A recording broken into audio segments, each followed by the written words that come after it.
This week, we are taking you to the most chilled, pretty island in Croatia, and it doesn't have all the day trippers and the amount of tourists that other places might have. This place is called Korcula. We will share all the information about the old town, which is known as the mini Dubrovnik. You'll find out about the best wine and scenic tour to do, and the hop-on, hop-off water taxi that takes you to the most idyllic islands that surround Korcula. Learn about what to see in the old town, where to eat, where to stay, and of course, the best wine to try, because we did try quite a few. And also, we'll tell you the best spot to watch those famous sunsets. So please enjoy episode 117, all about our final destination in Croatia, Korčula. Good morning, Lyle and everybody, and welcome to the Beach Travel Wine Podcast, episode 117. And as they say in Croatia, ciao, baby. Today we are talking about our last place that we stayed when we were in Croatia, and it's a lovely little quiet, relaxing, chilled out island called Korčula, and we both really liked it there. Yeah. It was a great spot to finish our tour, because we just felt like not our tour, but our holiday in Croatia, our time in Croatia, and we just felt like a nice chill out experience, and this definitely fitted that bill, didn't it? Yeah, it was very much that way. And as I said in the intro, we only had 3 days, but we had a pretty nice 3 days to tasting wine, eating food, and checking out some of the islands. So why don't we tell our listeners Korčula is located and basically the best way to get there? Well, Korčula is a Croatian island in the Adriatic Sea. It has an area of 279 square kilometres, is 46.8 kilometres long and an average 7.8 kilometres wide, and lies just off the Dalmatian coast. Its 15,522 inhabitants make it the second most populous Adriatic island after Krk, spelled K-R-K. The population are almost entirely ethnic Croats. Now, how to get there? We came from Dubrovnik, so we caught the ferry. It's actually closer to Dubrovnik, but it's only 41 nautical miles from Split, making it an easy to reach by boat for a day trip, which leave early in the morning and return in the evening. I was just about to say, a lot of people do day trips to Korčula, but like we like to recommend, you're not going to get the best of it on a day trip. You're much better off having a few nights here for sure. Well, when you take into account, like the ferry from Dubrovnik takes approximately just over 2 hours, and the ferry from Split to Korčula is 2 3/4 hours. So be a long day trip on the ferry. So you've been looking at least probably 4.5 hours return. Although Korčula is not that big, the actual old town, the old city, you're not going to get what we got out of it just with a day trip. So now the accommodation. There's lots of different varied accommodation. There's Airbnb, small apartments. There are, some hotels, and we got probably one of the nicer ones, I think, on the island. Yeah, actually, I think when we spoke to someone and we said we were staying at the Fabri, they said, it was nice. There was 2 buildings. We checked into reception, and although our room wasn't ready, we left our bags there, and fortunately, when we came back, our bags had been taken to the room. To continue our theme of whinging about steps, we were on the top floor. Which was where there was 4 floors, yeah. I mean, it wasn't too bad. We basically got used to it by then. Yes, but the good thing was we had the outdoor balcony area, like the courtyard area. Yeah, well, that was a rooftop, on the rooftop. Yeah, rooftop, that's it. Yeah, rooftop terrace. And that basically overlooked both. We could see the ocean, and also it was pretty much right next to the old city. Yeah, so the city walls. Yeah, so it's a good spot, and I'll put a link to that in our blog post. And this is, as I said, this is episode 117, and everything we're going to talk about, I actually think this is the place I got the best photos of the water. There's one of the photos, it's one of my absolute favourites that I took in Croatia, and it's from the water taxi that we're going to talk about back to one of the little islands. And just oh my gosh, yeah, I really nailed some of these photos and some of the views that we got on one of the tours we're going to talk about. So yeah, go and check out. I'm going to put the link on the podcast play listening on now, go to the podcast description and the link to episode 117 will be there and you'll get to see all those pictures. So just to let the people know that there was a buffet breakfast included in the accommodation. And look, it was clean, it was modern, it was really, really comfortable, it was air conditioned, and the building we stayed in there was 2 buildings. We stayed in the newer of the buildings, which I think hadn't long been built. So it was really good. History. Now. And I was just going to say, when Lyle says buffet breakfast, he means buffet breakfast where Leanne steals food for us to eat later in the day. Yes. Well, we're actually, where we had breakfast each day was outside of the restaurant. We weren't actually inside. So we had al fresco dining, and which overlooked the Korcula Bay. And it was absolutely beautiful. And did you know, I know you've got some interesting facts that you want to share, but Korcula is the Croatian city that has the most sunlight days in the year. No, I didn't know that. Very good. So that's probably why they have the seating outside, is what I was going to say, because it was only small inside. So basically, we weren't that lucky with the weather we had, because the weather was perfect. For the 3 days we were there. Yeah. Now, may I go on to the history? The Greeks colonized it in the 4th century BC.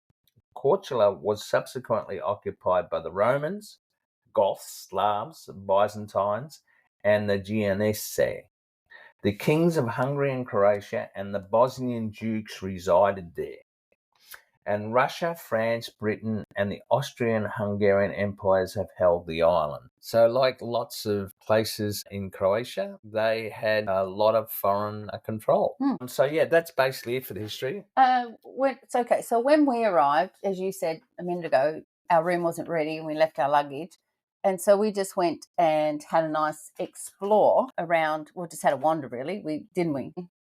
I think we got the 8 a.m. ferry. Yep. And so we were there checking in by sort of 10:30. Yep. And so because where the ferry drops you off, it would be like a 200-meter walk to the accommodation. So that was it. Yeah. So we knew we were going to be early, but we knew that we only had 3 days, so we wanted to get as much time on Korcula as we could. And so we just walked out of the reception area, and you're basically across the road. Like, you got your little courtyard area, and then across the road is the ocean, the Adriatic Sea, and there's like a seating area, like a round seating area, which then overlooks the ocean as well. Yeah, like a little amphitheatre. Yeah, I guess so. Which was always full of kids playing football. Yeah, it was.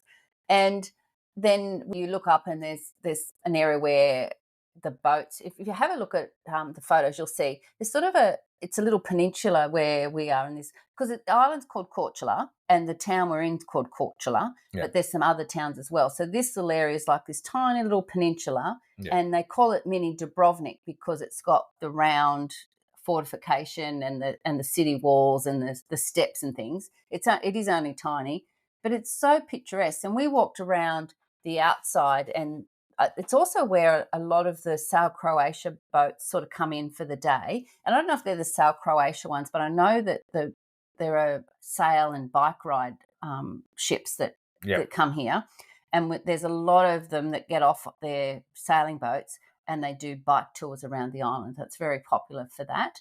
And I was actually talking to some Kiwi ladies, and they were doing one of those bike tours as well. And they said it's one of the best that they'd done. They did them all around the Mediterranean.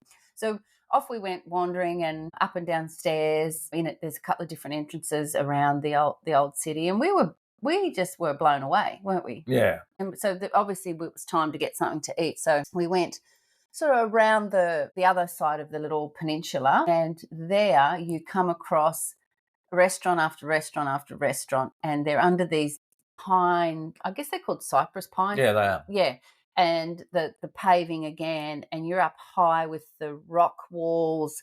And the thing about Korcula is that the old town, it's very modern as well, if that makes sense. Well, the facade's still the old town, like it's still the historical facade, but the actual inside the places is really modern. So it's become like it's a real lovely spot for tourists, basically. And some of the little walkways are, so cute. Anyway, check out the photos. So we found somewhere right on the water, in the breeze coming off the Adriatic Sea, the sea's glistening. You can see the islands, you can see people coming and going on the ferries, and it was just dreamy, wasn't it? That first couple of hours there. Yeah, it was like you said, actually, when we first started this, you said it was very chilled. And it was exceptionally chilled. We had breakfast and we just felt, oh, Yeah. how good's this? Yeah. Some of the menu items were quite out there too. I remember we had something, I'm not sure what it was. No. But neither of us were real keen. No. But everything else was pretty good. The coffee was good. That's what matters. Coffee was excellent. Yep. So, we just spent basically the day just exploring the area there and just enjoying that. And when we went back to our apartment and enjoyed the rooftop terrace, and then that night we headed back into the old city. And the old city, the way you get into it is up this massive staircase. Yeah, that's called the Revelin Tower. Contains the main entry gate into the walled city of Korcula, and it was built in the 14th century. Yeah, so you can actually go up the top of that gate. A staircase up the top. Well, the staircase is so ornate, like it's almost Game of Thrones like. Yeah. And then there's like a beautiful big garden all the way along, full of red geraniums. Yeah. I remember that. I can see it now. Yeah, the flags flying, and as soon as you go through the gate, you're there in an old courtyard, and they've got sort of statues and things to one side, and then you look ahead and there's this gorgeous old little building, and inside that there's an ice cream shop. And then to the right of that is a tiny little church. We went inside that little church. Yeah, we did, and that's called Gospodinja. And there's also the St. Mihalvils and also St. Peter's Church. Oh. Now, when we say churches, they're more, I suppose, what you'd call chapels. Yeah, but there's a big St. Mark's up the top. Yeah. So the big deal in the town is St. Mark's Cathedral and its bell tower. Now, you can go up to the top of the bell tower, and the views of both the city and also the surrounding islands is absolutely magnificent. So highly recommend that. And then the main places are the Bishop's Treasury. There's a town museum, and there's the Emery Palace. But there's lots of palaces. So the architecture's very much Venetian inspired. I remember we were sitting having dinner one night at a little restaurant. We're sort of on a walkway, on a little ledge. They've got little tables perched everywhere. And someone just came around the corner, and there's a door just down a little bit. And they opened the door, and up they went, and there was an apartment up there. And then I looked up, and then there was a walkway between the two narrow streets. There was quite a few of those as well that obviously they built back in the day. And someone had turned that little walkway into like a little sitting room, and they had the curtains open, and I could see from where I was through that out to the ocean as the sun was setting. Like, it was just that they would have the most amazing views. Yeah, well, that particular restaurant was called the Highly recommend it. I had the veal gnocchi and Leanne had the prawn pasta. Honestly, beautiful. And we had a litre of wine, which was €20, which was pretty It's about €4 a glass of wine. So we found Korcula, from that point of view, a little bit cheaper than Dubrovnik and Split. That restaurant, highly recommend. Really, really good in the old town. And we caught a nice sunset on the way home. Oh, wasn't it magnificent? Yeah. And once again, go and check out the photos, because I sort of got it just as the sun was going, and then a beautiful sort of cruiser came across in front of the sun, and the colours of the sky, and then they hit the water. It was that was truly beautiful. So looking out to that sunset, you can find any wine bar, restaurant around that side of the island. The old town is really beautiful. Look, the sunset was unbelievable. But look, the big thing in Korcula, and not only in the old city, but also just outside the city, are the wine bars. Yeah. And there's quite a few of those, isn't there? Yeah, you make sure you try the Greek wine, which is GRK, and it's actually Greek wine. So the Greek is grown and produced in Lombarda and Posip wine from Kara and Smogvica vineyards. For red wines, try Dignac and Posta from nearby Peljesak. Do you want to talk about our wine tour now then? What an excellent What a good idea. What an excellent So our segue. first day was wonderful, just exploring and just enjoying the chill of the place and the beautiful scenery. It was really lovely.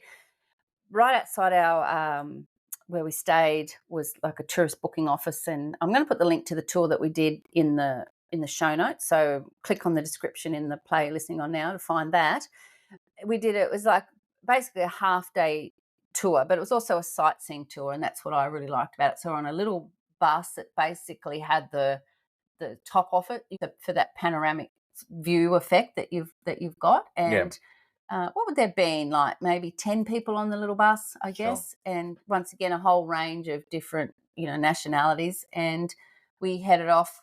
The guide was great, wasn't he? Yeah, his name was Duchna, and he was a local. Obviously, everybody that works there is local. And yeah, as Leanne said, we were on a cabrio minibus, which is what they call it, which is basically a convertible. Mm-hmm. So when we got on, we made sure we were out of the sun, but there was, towards the back, there was open air. And look, it was actually half a day. I really enjoyed it. I thought it was great value. It was only €140, which is just over $110 each. It included the sightseeing, the driver, the transport, and because he gave us a running guide. And the 3 wineries. There was they say a tasting of 10. I thought there was more than that. Yeah, the first thing we did was sort of head up the hill and get to the vantage point that you could see right back down over. It was like an aerial view of the old town. And that was another one of my favourite photos, because it's so pretty, Yeah, so it's obviously, it's part of the itinerary, and everybody gets off the coach and takes photos and selfies and all that sort of thing. But yeah, magnificent. And very much you can really see why they call it the mini Dubrovnik. Yeah, from up there. Yeah. And then you drive along further, and while this is all going on, Duchna is telling us all about the history of the island and the history of the wine. And it's quite hilly, the island. So the people that are on the bikes are generally on e-bikes. Yeah, we looked at it. We looked at it and we thought, why would you bother? But because the other thing in town, we noticed that there's really no traffic rules, because I assume there's very few cars on there.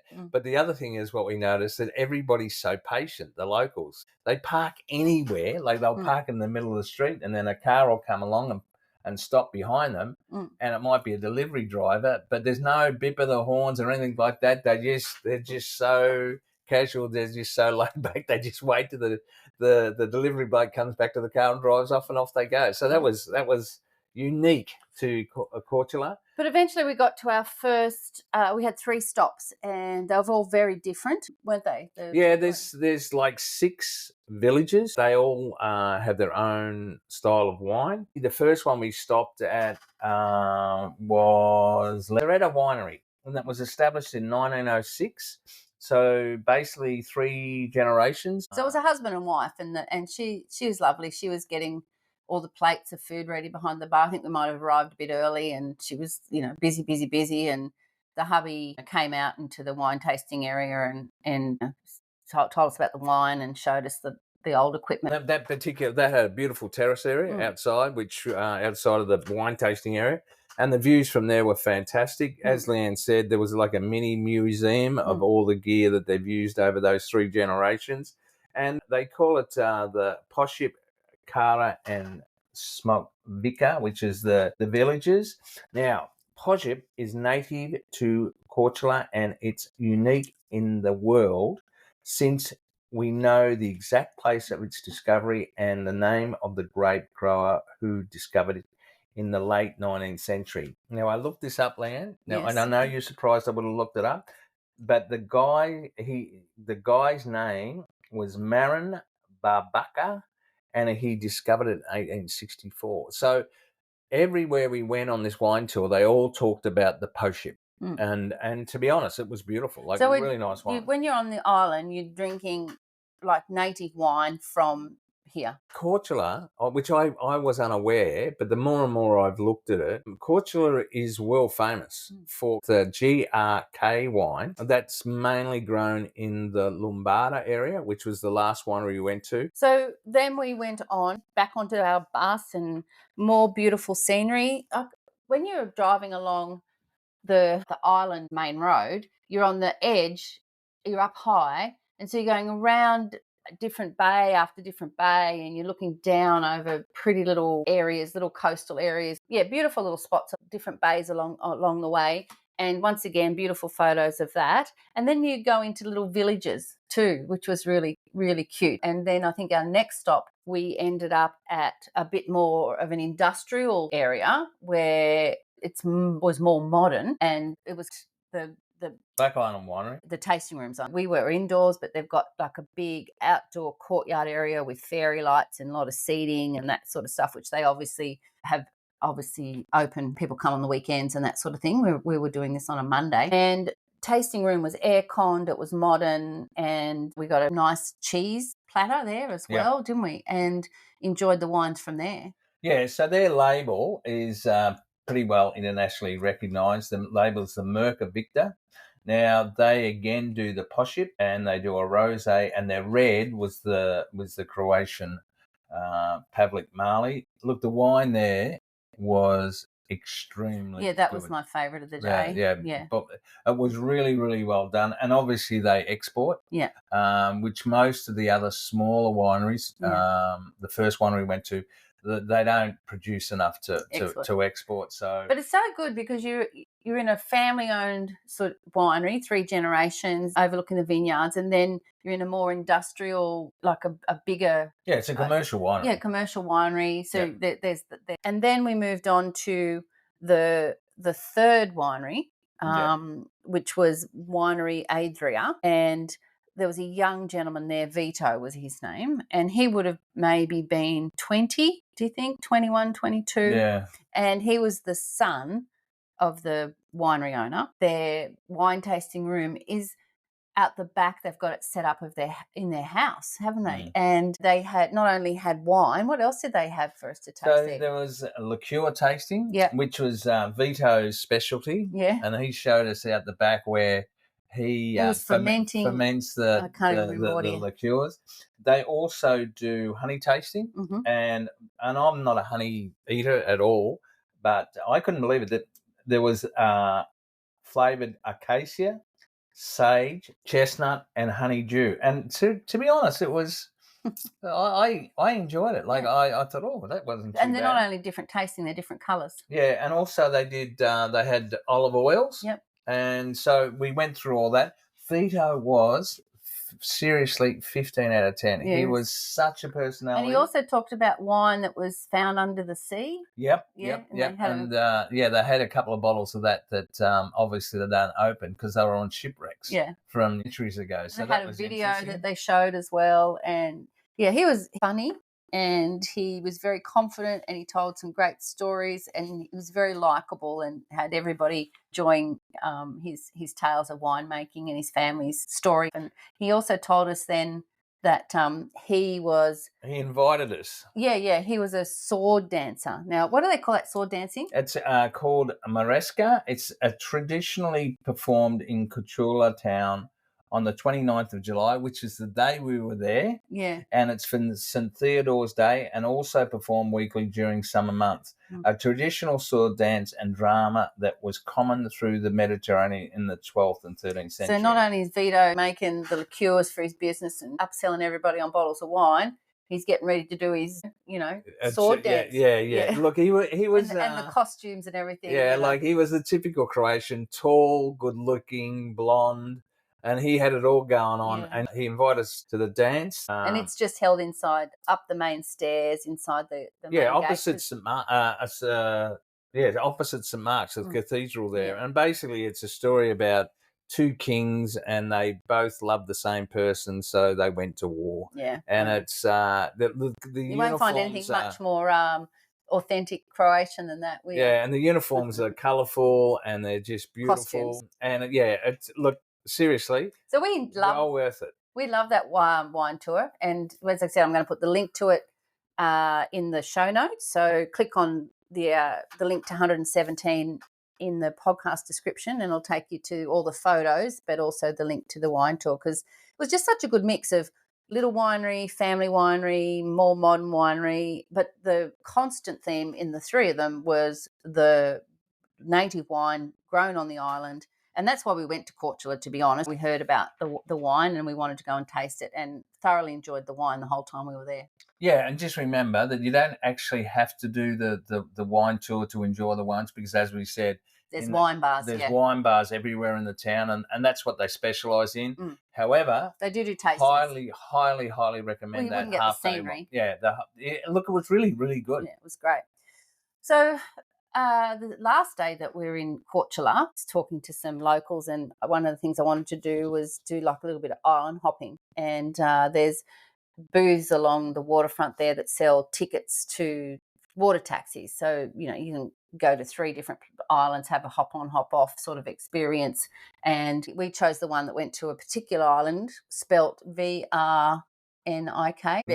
Yeah, and that was the island that was highly recommended if you just want to get off, find a beach chair, chill out, under the cypress pines and just enjoy the view. And I'm like, that sounds perfect for us. So what was it, €12 or something each for €12 each, yeah. So I mean, so cheap. So yeah. So the first island we went past was called Badaha. And we didn't get off there, although we did see the reindeer there. Yeah, so the reindeers running around on the beach. Yeah, it was cool. And then we finally got to our destination. And they come every hour. So you just decide when you want to go back. You just get back onto the wharf there, or the jetty, and on your hop, and you go home. And there's speedboats, I guess. Well, they're not small speedboats, but they... Well, there's a choice. If you remember, there was the more modern speedboats that went past us, and I assume they'd be a little bit dearer. But there was our boat. Like, it was probably fit 10 on it. Yeah, it was comfortable. Yeah. It was a beautiful day. The water was bloody flat, and the super yachts hiding in around some of those islands. Like you've got no idea. And then because they're there in the day, they've got their stand-up paddle boards out, and they're jumping off the dome, sliding down their, blow-up slides on their boats and stuff. It was pretty cool. It was pretty cool. Yeah, so we get there, and the first thing we noticed was chairs. sun lounges. And the way they normally work is, if you go and sit on one, the person who takes the money comes over and says, that's going to cost you so much money. So that's what we did. And there was only maybe, I'd say in total, there would have been 20 chairs, and then there was probably 2 other couples on the chair, so there were plenty there. And so we went over and stood near the chairs, and the guy came over and we said, how much are the chairs? And he said to us, remember, this is about 10 o'clock in the morning. He said they're €20 each, and we thought, that's pretty reasonable. Or he said, or if you buy a drink, they're free. And so basically we're at a restaurant, cafe, bar, and we're like, well, righto, we better. But you know what? For breakfast. But our mind didn't go to coffee or soft drink or juice. It went straight to alcohol, didn't it? I didn't even think about the coffee. No, that's what I mean. That's exactly. I never thought of that. But no. We went straight to the beer. We went to beer. And we're like, well, okay, so if it's going to cost us €20, we could probably have a couple of beers each, and we're still coming out in front. Well, we certainly didn't want to dud them, did we? We didn't want to. We didn't want to lose money. We wanted to pay the full price. Yeah. They're probably hoping that we'd stay there. Anyway, we sat there for hours. Just read our Kindles. I was under the shade, and I got in the water quite a few times. But this was the first time I'd actually seen the sea urchins. You could see them. They're black. And you could. They look like mini echidnas, or what are they? Well, they're urchins, sea urchins. Yeah. But you could easily avoid them because you could see them. Yeah, you could see them very easily, and the water was very calm. So, but I did have like my specialized water shoes, which are just sandals, really, that I went into the water in. But that was just so beautiful, just swimming out there, and watching the super yachts in the distance and looking back towards the Lyle on the Sun Lounge, and you've got the shady big pine trees once again, and the little restaurant, and there's a little church in behind there as well. Yeah, there is a tiny little village, and it was actually famous for quarries. Yeah, And okay. originally it had about 29 quarries, but as Time goes on, and technology got better and better and better, they closed the quarries. But there is a little town there, and we didn't actually get to see it because we just laid on the sunbeds. And well, that's what we wanted to do. We just wanted to. Actually, what I think I remember asking is, where's the best place for us to go and so we can sit and have a swim. Now, the beach area is sort of in the main area of Korcula itself, even where we were. We could have swum there the first day, but the winds changed direction and it got quite rough, that sort of small beach area, and there weren't chairs there.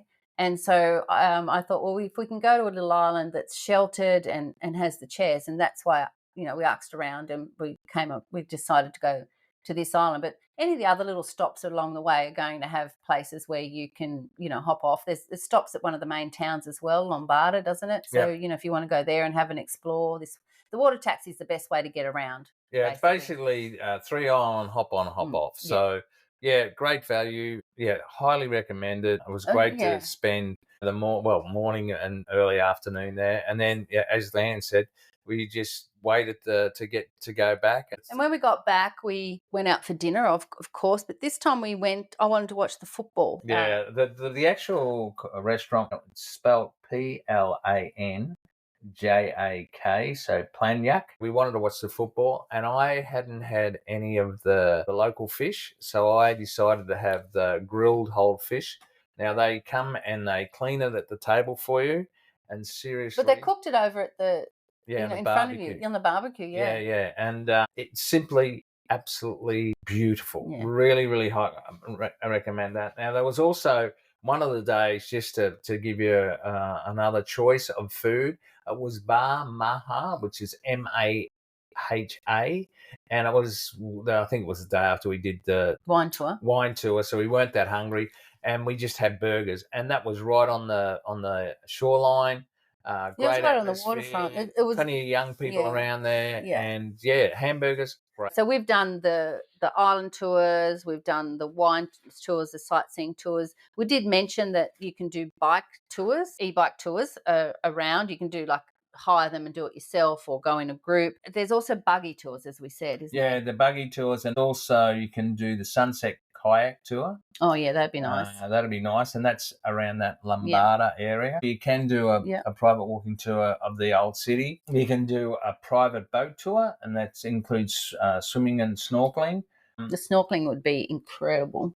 That's the visibility. Oh yeah, it'd be unbelievable. Yeah, so there's plenty to do. I reckon 3 days is perfect if you want to go and see a bit more of the island and go, as I said, go and chill on one of the other islands. But yeah, check out the photos, because I got some photos of the reindeers on the island. I got some photos of those beautiful views that we took on the and the old city and the entrance into the old city and the sunset. Honestly, you'll be blown away. And it's if I had to choose between Hvar and Korcula, I would choose Korcula because it was a lot less touristy. It just fitted more into our sort of vibe, I think. Yeah, and I think probably too. It was our last place in Croatia, over 5 weeks. I think we wanted to chill. Yeah. So there's a couple of things that Korcula is famous for, apart from the city. Yeah, Marco Polo, the famous explorer, was said to be born on the island, born in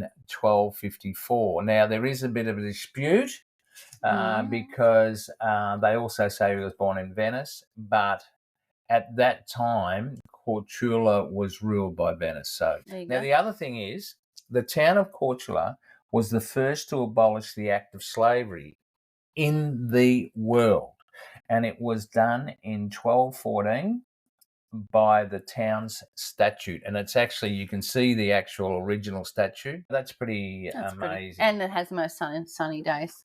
That too, yes. So all right, so here comes the question everybody's been waiting for. Lyle, where was your favourite place to have a glass of vino? I've got to say Fundamentum restaurant in the old city, in the old town. It was only a house wine, but it was nice, and the atmosphere was great. The maitre d', the guy there, the owner, he was so friendly. Yeah, really good. Okay. And I'm going to say on the island of Vrik, on our boat tour, where hop on, hop off, where we sat on those chairs and just enjoyed stereotypical Croatian islands. I don't think you'd get any prettier surrounds, any clearer water, any more Adriatic than that in anywhere in the world. It was just spectacular. I loved it. I'd say the best wine we tasted was at the Black Island Winery, and it was the label the Merca Victor, and it was the Poship. It was like seriously good wine. Really nice wine. Really nice. So, well, I hope you've enjoyed our trip through Croatia. And we are going to do a summary of the highlights and things. The do's and don'ts. The do's and don'ts coming up in an episode very soon. So it's goodbye from me for this week. Ciao, baby.